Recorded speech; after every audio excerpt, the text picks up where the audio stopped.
Kryeministri Edi Rama ndodhet sot në Parkun Eolik të Tropojës. Në fjalën e tij, kreu i qeverisë u shpreh se vendi ynë prej kohësh ishte në varësinë e prodhimit të energjisë nga uji, përse tani kjo gjë pritet të ndryshojë. Dhe të konsoliduara në këtë sektor. Besoj që të njëjtën dëshmi mund ta japin fare mirë amerikanët që kemi këtu nga ana e sektorit privat, bashkë me të tjerët, sepse jo vetëm që nuk kanë ndeshur në Tiranë asnjë pengesë kësaj natyre, por përkundrazi e kanë pasur qeverinë në krah në çdo hap, edhe për të kapërcyer dhe pengesa burokratike absurde në nivelin vendor, ku është e mirë kuptueshme, besoj unë, për një bashki të vogël dhe tërësisht të pa mësuar me futjen në territorin e projekteve të një ariu kaq të madh sa CWP-a,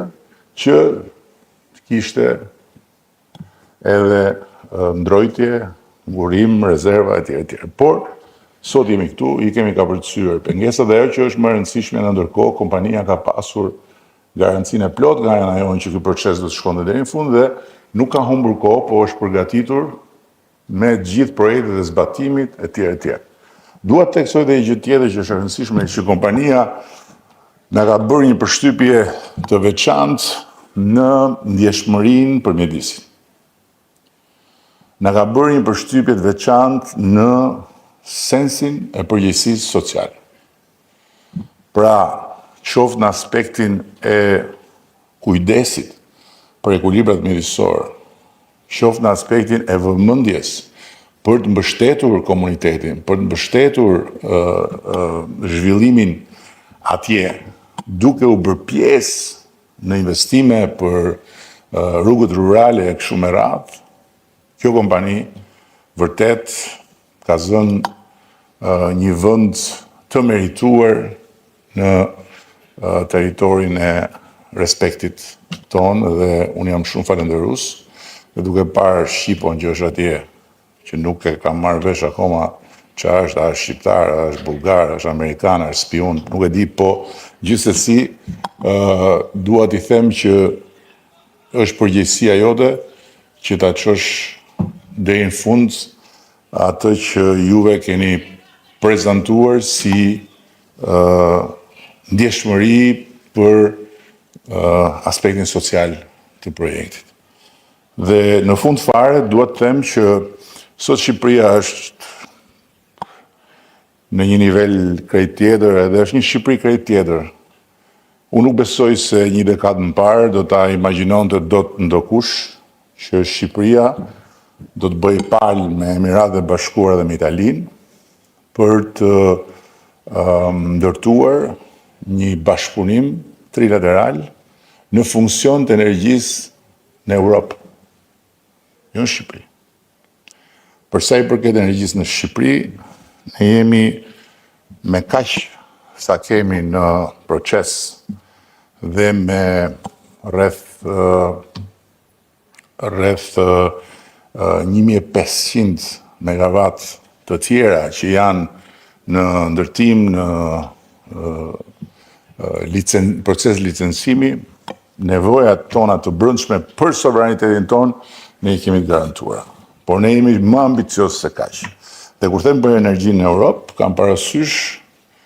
rritjen e kapacitetit këtu në Shqipëri, në mënyrë që ne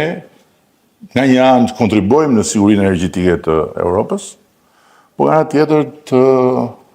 bëjmë edhe ne para për fondin e Republikës Shqipërisë njësoj si tjerët. Dhe jo thjesht mbledhje më e mirë e taksave dhe shpenzim i taksave për të blerë energji jashtë, siç u bë për shumë vite me radhë. Dhe falë kësaj trilaterale, ne do të kemi edhe një avantazh tjetër, shumë të madh. E tha parafolësi im i nderuar, kur foli për krahasimin dhe për avantazhin e Shqipërisë për shembull në raport me Serbinë, që është një ekonomi më e madhe dhe është një treg ku ka investime domethënëse dhe serioze, kur tha që pikërisht pse ne jemi 100% të gjelbër në prodhimin e energjisë, ne nuk kemi barën që t'i paguajmë të shkuarës taksën e karbonit, e cila në Serbi është shumë e rëndë. Dhe për këtë arsye, kompania dhe kompanit e shikojnë me shumë interes Shqipërinë. Dhe duke u kthyer tek partneriteti trepalësh me Emiratet dhe me Italinë, arsyeja pse Italia dhe Emiratet janë të fokusuar te ky partneritet me ne, nuk është se unë vesh atlete të bardha, por është se Shqipëria ka këtë avantazh që prodhon dhe shet energji të pastër.